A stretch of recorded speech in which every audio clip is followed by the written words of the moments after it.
Om Swastiastu. Om Awigenangmastu Namo Sidam. Semoga pikiran yang baik datang dari segala penjuru. Yang saya hormati Bapak dosen pengampu mata kuliah Weda Semerti dan juga rekan-rekan yang saya kasihi. Pertama-tama marilah kita panjatkan puja dan puji syukur kehadapan Ide Sang Yang Widiwasa karena atas anugerahnya kita semua dapat berkumpul dalam suasana yang penuh kedamaian dan juga semangat Dharma. Semoga pertemuan kita kali ini dapat memberi kita cahaya pengetahuan dan jalan menuju kebijaksanaan. Pada kesempatan yang berbahagia ini, saya akan mengajak kita semua untuk merenungkan sebuah kisah dalam epos Mahabharata, khususnya dalam Karna Parwa. Karena sesungguhnya dalam kisah ini terdapat pesan-pesan kehidupan yang sangat mendalam dan juga menyentuh hati. Umat sedharma yang berbahagia, siapakah sebenarnya Karna? Karna bukan hanya seorang kesatria, melainkan ia adalah lambang dari kesetiaan, pengorbanan, dan juga penderitaan dalam diam. Ia lahir dari sosok ibu yaitu Dewi Kunti sebelum ia menikah. Sesungguhnya karena bukan lahir dari dosa, melainkan dari doa. Beruntungnya karena dirawat sepenuh hati oleh seorang kusir dan hidup sebagaimana menjadi rakyat biasa. Meskipun demikian, di dalam jiwanya melekat darah Dewa Surya. Sepanjang hidupnya, karena mencari harga diri, pengakuan, dan juga tempat di tengah dunia yang menolaknya. Meskipun dunia menolaknya, karena tidak pernah sama sekali membalasnya dengan dendam, melainkan dengan usaha dan juga keberanian. Ia bahkan belajar mengenai ilmu senjata, berlatih dengan gigih, dan akhirnya bisa menjadi kesatria yang bahkan sebanding dengan Arjuna. Hal ini menunjukkan bahwasannya sosok Karna merupakan lambang atau gambaran nyata dari manusia yang mencari jati diri, cinta, dan juga penerimaan di dunia yang tidak adil. Meski hidup sebagai rakyat biasa, karena sama sekali tak pernah pantang menyerah. Ia bahkan belajar memanah secara diam-diam dan menyamar sebagai seorang Brahmana agar bisa berguru dengan Resi Parasurama. Namun sayangnya karena dustanya itu, ia dikutuk oleh sang guru bahwa suatu saat ia akan lupa dengan ilmunya di saat-saat yang paling ia butuhkan. Kutukan tersebut menjadi salah satu beban hidup yang ditanggung oleh Karna sepanjang hidupnya. Hal ini menunjukkan pentingnya kejujuran atau satya. Meskipun Karna memiliki niat yang baik, namun jalannya adalah dusta. Di dalam ajaran agama Hindu, kebenaran sama sekali tidak dapat dikompromikan. Keberhasilan yang diawali oleh kebohongan maka akan rapuh di ujung jalan seiring berjalannya waktu. Hal ini menunjukkan bahwa pengetahuan yang suci tidak boleh diperoleh melalui jalan kebohongan, sekalipun niatnya adalah baik. Ketika dunia menolaknya, sang guru mencapakannya, bahkan para kesatria memandangnya rendah. Hanya Duryodhana lah, Raja Kurawa, yang menerima Karna dan kemudian mengangkatnya menjadi Raja Angga. Dalam sekejap, hidup Karna berubah. Ia mendapatkan harga diri, nama, dan juga suatu kehormatan. Maka sejak saat itu, Karna bersumpah ia akan selalu setia kepada Duryodhana hingga ia mati.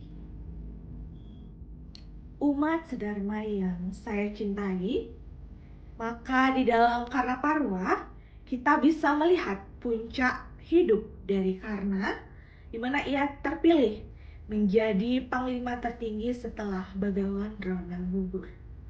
Hari ke-16 dan juga hari ke-17 Perang Kurukshetra menjadi panggung terakhir bagi Karna sebagai seorang kesatria.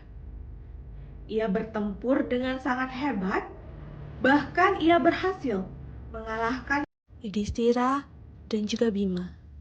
Tetapi di balik semua itu, ia hanya menunggu-nunggu satu pertempuran terakhir, yaitu bertempur melawan Arjuna yang merupakan saudara kandungnya sendiri yang belum ia akui karena ego, karena dendam, karena takdir yang belum membiarkan mereka bersatu dalam cinta darah yang sama. Pertempuran antara Karna dan juga Arjuna menjadi salah satu pertempuran yang sengit dalam epos Mahabharata. Langit yang mengelap seolah-olah turut menyaksikan benturan dua takdir yang besar. Panah-panah sakti beradu di atas udara. Bumi pun terguncang oleh semangat dua kesatria yang sama-sama berjuang, bukan untuk dirinya sendiri, tetapi demi sumpah dan juga kewajibannya masing-masing. Karena melepaskan nagastranya yang merupakan panah mematikan. Namun untungnya Krishna berhasil menyelamatkan sang Arjuna dengan menekan keretanya ke tanah.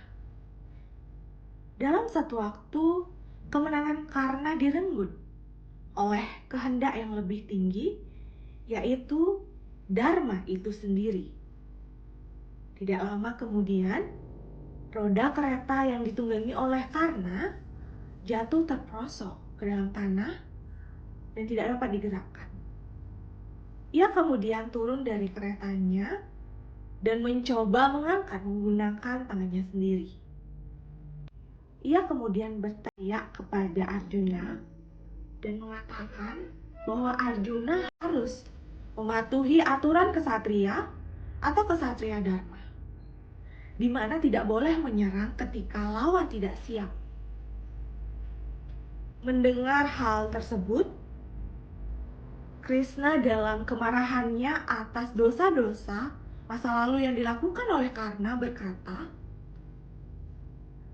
"Di mana dharmamu ketika Abhimanyu dibantai tanpa senjata? Dan di mana dharmamu ketika Drupadi ditelanjangi di istana? Sekarang kau minta dharma." Begitulah kata dari Krishna. Kata-kata tersebut bukan hanya penghakiman, tetapi merupakan sebuah refleksi atas akumulasi karma yang dilakukan oleh Karna sepanjang hidupnya. Antara kejujuran dan kebohongan, antara kesetiaan dan juga kebutaan, antara pengorbanan dan juga diam terhadap kejahatan. Maka dari itu, dengan berat hati atas perintah Krishna dan demi kelangsungan dharma yang lebih besar, Arjuna melepaskan panahnya. Akhirnya, Karna, anak sang surya pun gugur dan jatuh di dalam medan peperangan. Kesatria yang agung, yang lahir tanpa pengakuan, hidup tanpa pujian, dan mati tanpa kemenangan, meninggalkan dunia dengan tenang. Umat sedharma yang saya kasihi, Karena Parwa bukan hanya sekedar cerita. Ia adalah cermin kehidupan kita, di mana di dalamnya terkandung nilai-nilai Hindu yang agung. Yang pertama, satya dan kesetiaan. Karena tetap setia kepada Duryodhana, karena Duryodhana adalah orang yang telah mengangkat martabatnya ketika dunia mencemoohnya. Bahkan pada saat Karna telah mengetahui kebenaran bahwa Dewi Kunti adalah ibu kandungnya, ia tetap memilih untuk berdiri di sisi Duryodhana karena tidak mau mencederai kepercayaan yang telah diberikan kepadanya. Di dalam kehidupan ini, kesetiaan merupakan hal yang berat namun sangat mulia, meski kadang berakhir dalam pengorbanan. Yang kedua, karma dan takdir. Di sepanjang hidupnya, karena dipenuhi oleh penderitaan dan juga kutukan. Namun, karena tidak pernah menyalahkan siapapun atas hidupnya. Di dalam kehidupan ini, kita harus selalu senantiasa menerima apapun kondisi kehidupan kita dan tetap berkarma yang baik dengan penuh kesadaran dan juga tanggung jawab. Ketiga, harga diri dan swadharma. Karena membuktikan bahwa derajat hidup seseorang tidak ditentukan oleh kelahirannya, melainkan melalui tindakan dan juga niatnya. Ia bukan kesatria karena darah, melainkan kesatria karena perjuangannya. Ini adalah ajaran tentang swadharma, tugas hidup sesuai dengan jalan yang kita pilih. Di dalam Bhagavad Gita, Adhyaya 3, Sloka 35, yang berbunyi, Sreya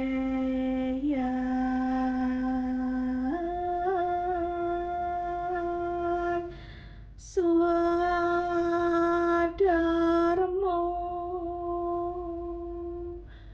Wigunahan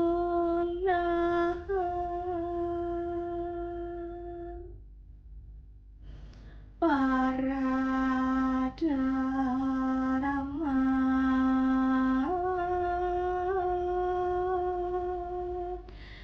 Swano Satitat Swadharmi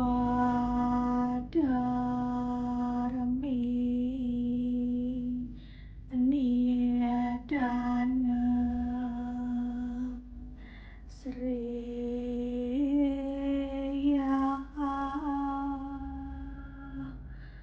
Paradharmo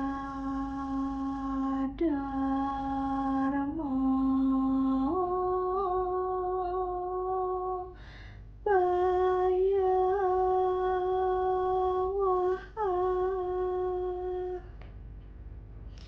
yang artinya sesungguhnya lebih baik melaksanakan tugas dan kewajiban sendiri walaupun dilakukan dengan penuh kekurangan dibandingkan melaksanakan tugas dan kewajiban orang lain walaupun dilakukan dengan sempurna.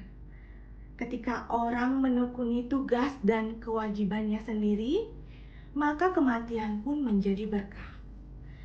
Sebab melaksanakan tugas dan kewajiban orang lain itu penuh dengan bahaya.